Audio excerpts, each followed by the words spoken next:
Abuja is working. The Republicans agree that all the areas that were due surfacing will be completed before May, even though we are not inviting Mr. President to commission them, but let the world know that Abuja is wearing a new look. The minister also cleared the air on land disputes between the Nigerian army and the natives. The military is part of government. We have met, and the Chief of Defense staff has assured us that everything will resolve amicably. So we are still on it. So there are no cause for alarm. He, however, pointed out that with the 2024 national budget being assented to by the president, the nation's capital will witness revolution of projects in the territory. Onoze Yakubu, NTA News. The Amalgamated Union of App-Based Transporters Council has defined its modus operandi in its operation within and outside the FCT during the inauguration of the newly elected executive members of the FCT Council. Kama reports that the union's role is crucial in ensuring safety and efficient operation of every app-based driver nationwide. I bring you the latest update on the Amalgamated Union of App-Based Transporters Nigeria 2024 Executive Inauguration. The event kicked off with an opening speech by the chairman of the North Central and region of the association, highlighting the high expectation placed on the new executive of the FCT branch. We are not an app company. We are a union that caters for the e-hailing drivers. So our jurisdiction covers the drivers' welfare.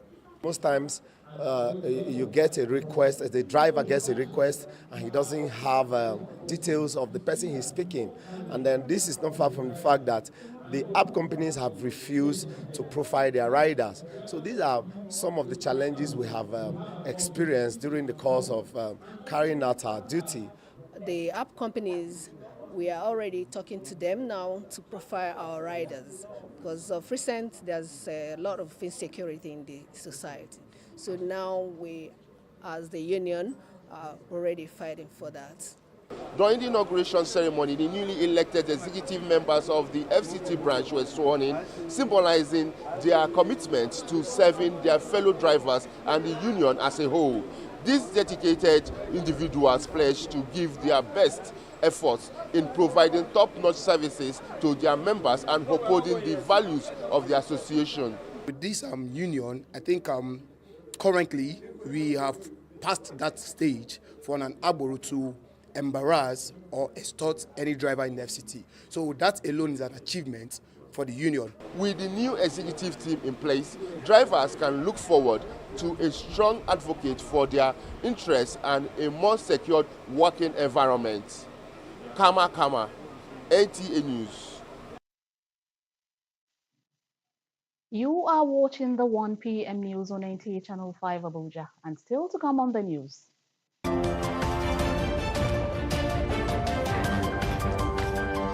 Experts predict prospects of blockchain technology to boost global economy by 2030. This and more in just a moment. Do stay.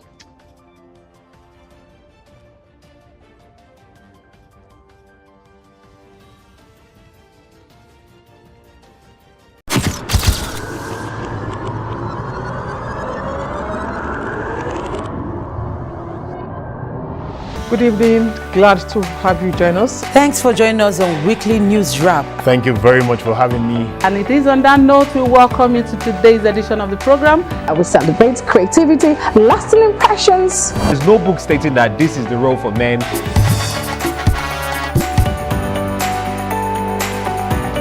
On the news. On the news at 7. The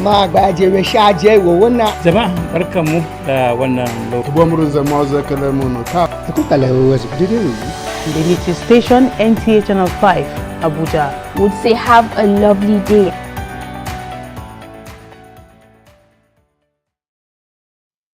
Glad to have you back. A reputable global accounting firm predicts that blockchain technologies could boost the global economy with $1.76 trillion by 2030. The blockchain technology is a communal network of information sharing, which experts believe is highly secured and promotes transparency. And this special report by Doibat and Nifoshe examines how Nigeria can leverage on this technology across various sectors. The evolving technology space triggers curiosity and intense sentiments for many people.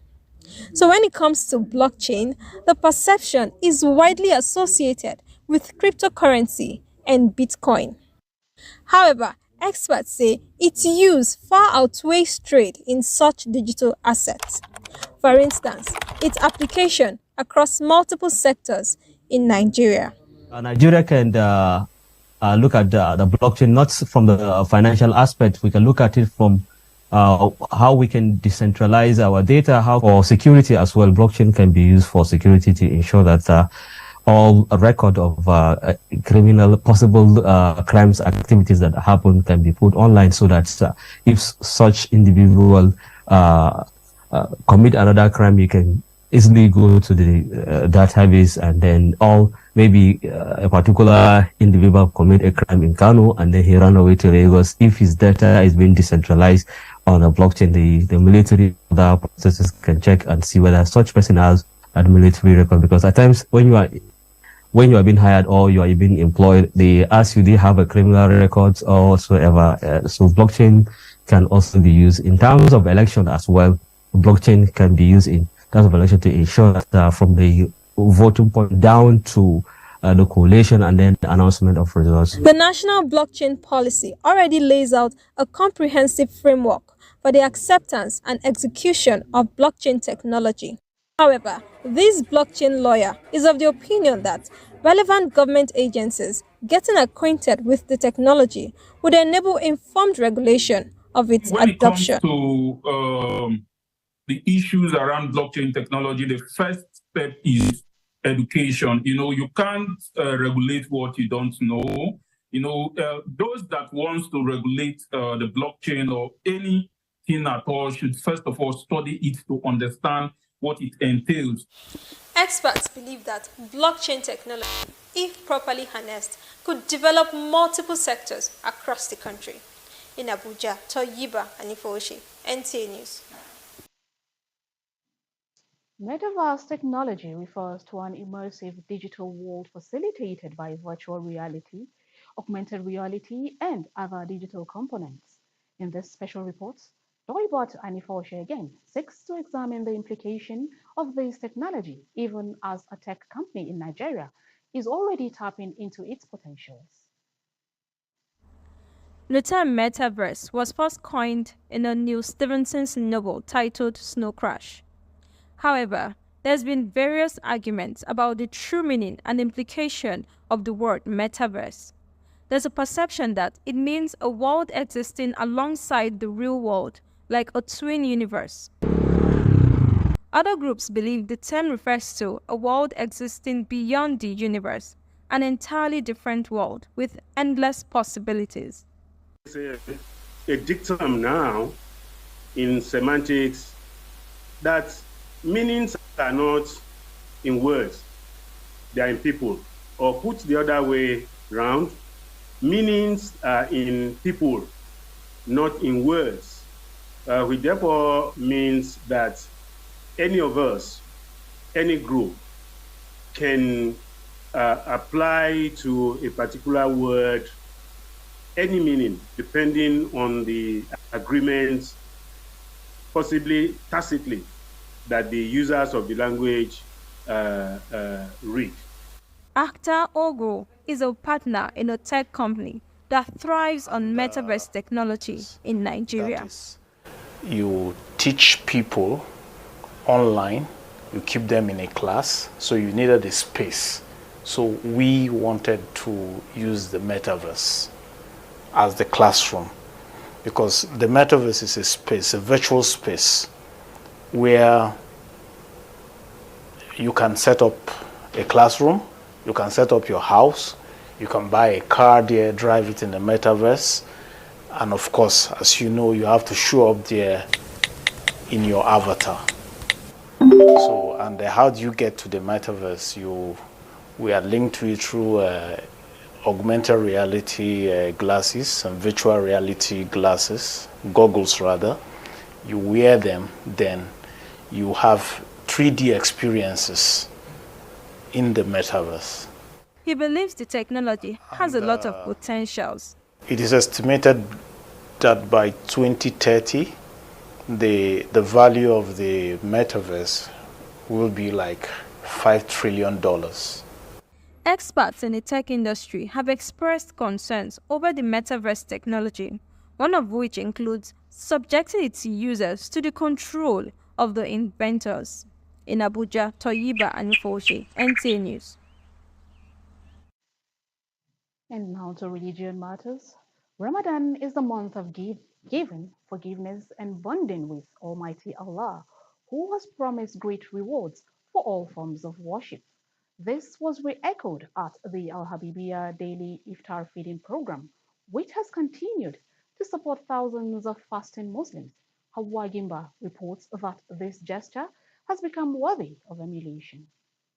It is another typical day at the Al-Habibiyah Islamic Society Center in Guzape, Abuja. It is the sunset time for iftar, the break of fast, and the atmosphere was ready for the day's feeding, a program that is synonymous with an ideal social safety net for the Ummah. The generosity here is pulling more crowd of beneficiaries daily. The arrangement here remains wholesome with coordination that speaks volumes. Of course, the program is being managed by the Ramadan Food Bank with dedicated men and women serving Allah and humanity, which benefits the less privileged. The chairman Al-Habibiyah Ramadan Food Bank, Alhaji Farouk Suleiman, said the growing number of Muslims being fed during iftar has never been a problem. To give everybody a fair share, and that is why you see the way we are serving simultaneously. In less than 15 minutes, we finish praying at 7, and we are done with about 2,000 persons.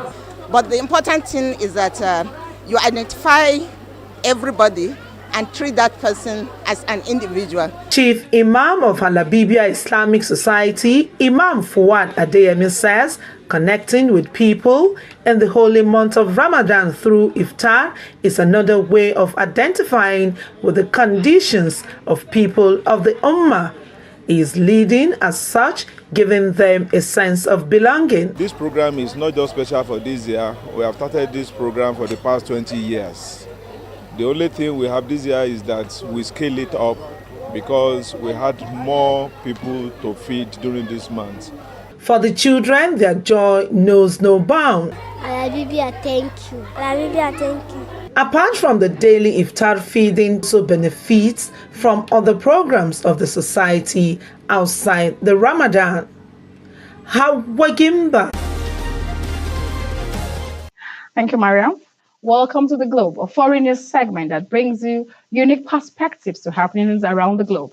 I am Serafina Okon Omekwe.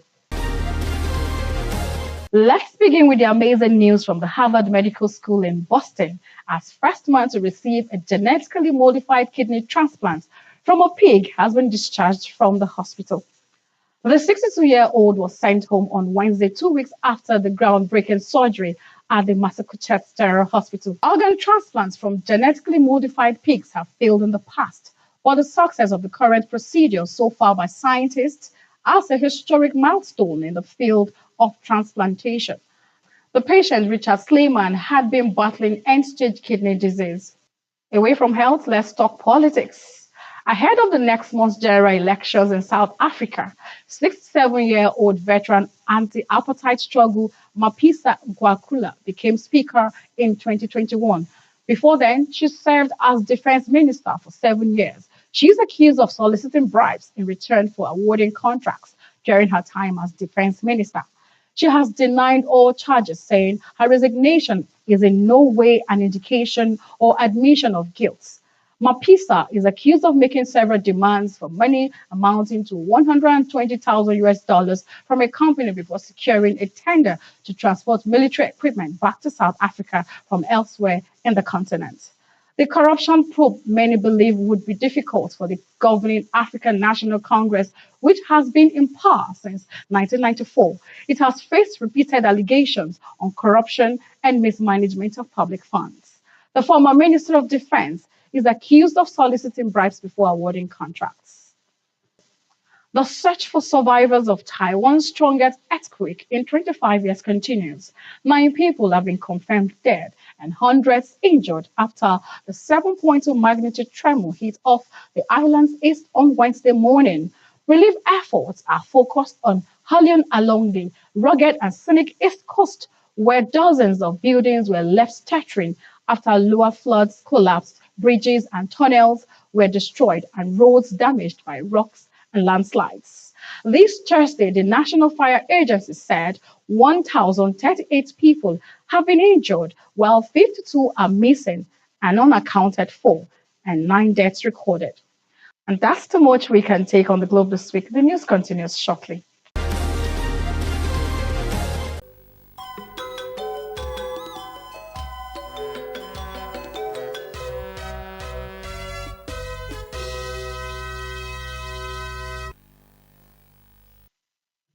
Up next is Sports Brief. Ahead of the 2024 Paris Olympic qualifier match between the Super Falcons of Nigeria and the Banyana of South Africa on Friday, 5th April, Coach Randy Waldrum says he's upbeat Nigeria will qualify for the Olympics at the expense of their rivals. Still on football, a total of 18 goals with 5 home wins, 2 away wins and 2 draws were recorded at the end of match day 28 fixtures of the Nigerian Premier Football League played on Wednesday. Defending champions Eyimba were the biggest winners as they thrashed visiting Kano Pillars 5-0 to close the points difference, with Enugu Rangers, whose 2-0 home win against Sunshine Stars gave them the 3 points lead on the NPFL table. Abia Warriors pipped Plateau United 1-0, the same margin Bielsa United got against Heartland of Owerri. Lobby Stars, who are now third on the log, pulled out a 1-1 draw with Sporting Lagos. Doma United and Niger Tornadoes were the only winners away from home. Elsewhere, Arsenal keep their EPL title contention hope alive with a comfortable 2-0 home victory over Luton Town to go top of the EPL table after match week 30, while defending champions Manchester City punished 4th place Aston Villa 4-1 at the Etihad Stadium. 12th place Chelsea will welcome Manchester United tonight at the Stamford Bridge, while Liverpool will be hoping to reclaim top spot with a game against Sheffield United at Anfield. With Sports Brief, Abdullah Hajia, NTA News. Sports Brief wraps up our bulletin this afternoon, but just before we go, let's take a look at some major stories. Minister of Federal Capital Territory restates his commitment to meeting deadline of priority projects.